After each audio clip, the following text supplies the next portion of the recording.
Presidenta. Buenos días a todos mis colegas, a la administración que nos acompaña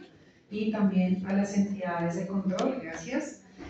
Bueno, en primer lugar, director, frente a este debate de parques, muchas gracias. En efecto, parte de las gestiones que habíamos anunciado en ciertos barrios, como el ejemplo que usted colocó de Usme, van avanzando. Creo que es muy importante, de verdad, esta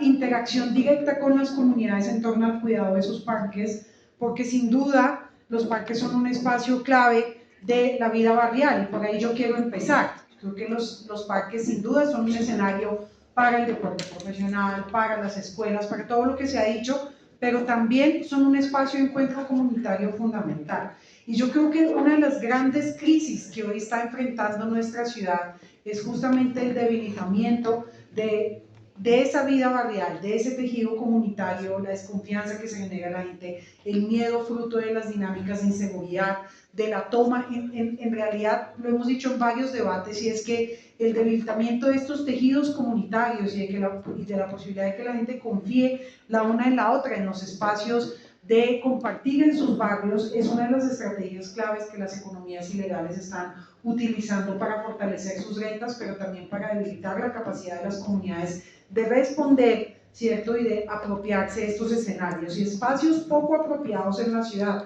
por el uso y por la confianza comunitaria son espacios que se convierten en presa fácil de las economías ilegales y el dominio de esto. Lo digo porque sé que no es la responsabilidad del líder de responder a esto, pero creo que sí necesitamos un puente muy grande entre IDD, cultura, seguridad y DIPRON para garantizar una estrategia que nos permita que la retoma de los espacios barriales, en buen sentido de la palabra, sea una retoma protagonizada por las organizaciones sociales comunitarias, las juntas de acción, los procesos juveniles, la ciudadanía en general, diciendo los parques son nuestros espacios de compartir, nuestros espacios de encuentro, y no podemos cederlo. Creo que parte de lo que ha pasado en los últimos tiempos, en las últimas semanas, por ejemplo en Bosa, lo que nos ha pasado con el Bicho, con el Parque del Porvenir, es muy peligroso, porque estas avanzadas implican asustar a la gente para que la gente no se tome estos escenarios, y creo que es clave pensar esa estrategia también en todos los horarios del día. ¿A qué me refiero? Si uno hace un cruce de cuáles son las dinámicas de ampliación del microtráfico en los barrios, en qué horarios se están dando, y lo cruza con los horarios en los cuales en muchos de los barrios populares de la ciudad se genera la apropiación por parte de las comunidades cuando la gente sale de su trabajo, el uso nocturno de las canchas, el uso matutino de las canchas. Creo que es muy importante que pensemos esa estrategia, director, y nosotros vamos a convocar una mesa de trabajo con estas entidades que he mencionado para pensar colectiva y conjuntamente cómo lo podemos fortalecer, porque nos preocupa mucho que los parques y las canchas terminen más en manos del microtráfico que en manos de esos tejidos comunitarios. Y hay varias cosas que hacer. Además de esta mesa, hay un primer lugar que nosotros pensamos hay que repensar, director, y tiene que ver con cuáles son los horarios y los tiempos disponibles para que las canchas y los parques sean utilizados por las iniciativas comunitarias del deporte, de la recreación, del compartir, que no necesariamente tengan un ánimo de lucro, ¿cierto? Tenemos un déficit de espacios en la ciudad, y esto hace, ¿cierto?, que a través de los decretos y las reglas que se han hecho de aprovechamiento económico del espacio público, pues muchas veces se prioricen quienes puedan pagar un arriendo, quienes puedan pagar una contraprestación por el uso de los parques. Pero creo que esto, llevado a una expresión máxima, sin generar una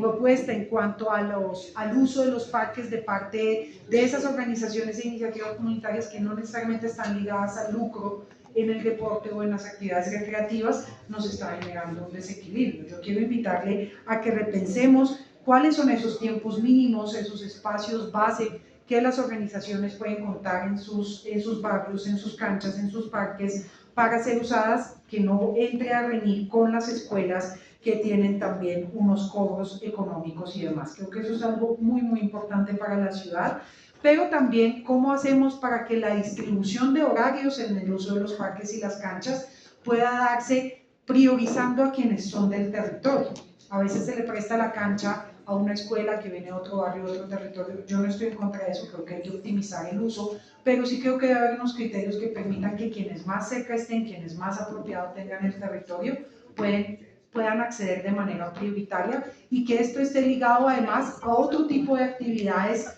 que vinculen a la comunidad a esa apropiación de los parques y de las canchas. No sé si me hago entender. Si una escuela va a estar, por seguir con el ejemplo de Bosa, en el parque del barrio Porvenir en Bosa, pues que tenga prioridad quien de manera más directa tiene una relación con la apropiación del territorio y con otro tipo de actividades que alimenten el tejido social en esos territorios. Creo que ese tipo de criterios son muy importantes en las resoluciones de aprovechamiento del espacio público, en específico de los parques y las canchas.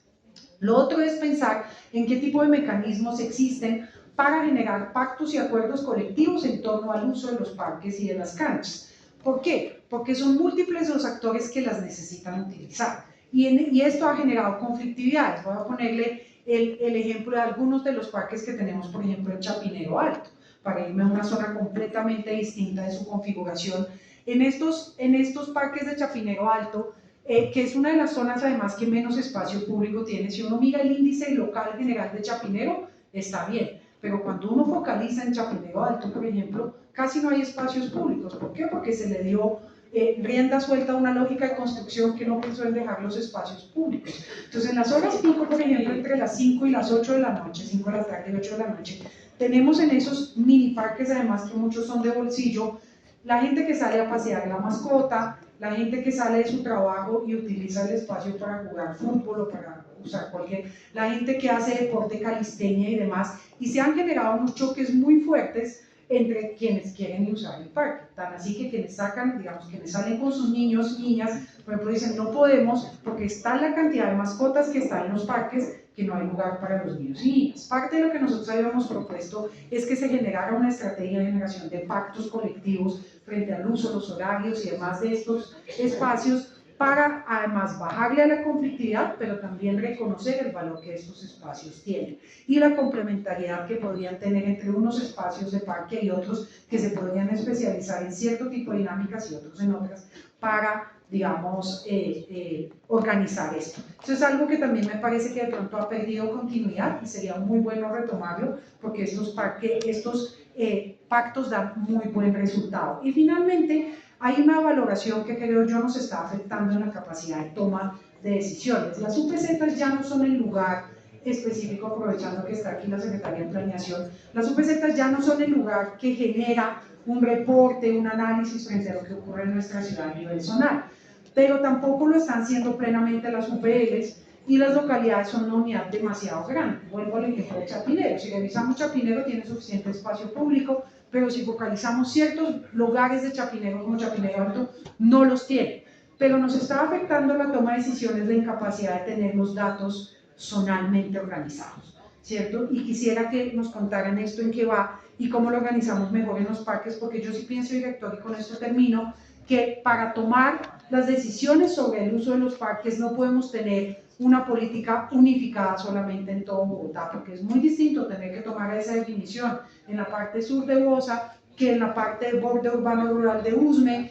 que en la parte de Chapinero Alto, que en la parte de la Candelaria, que es otra localidad que no tiene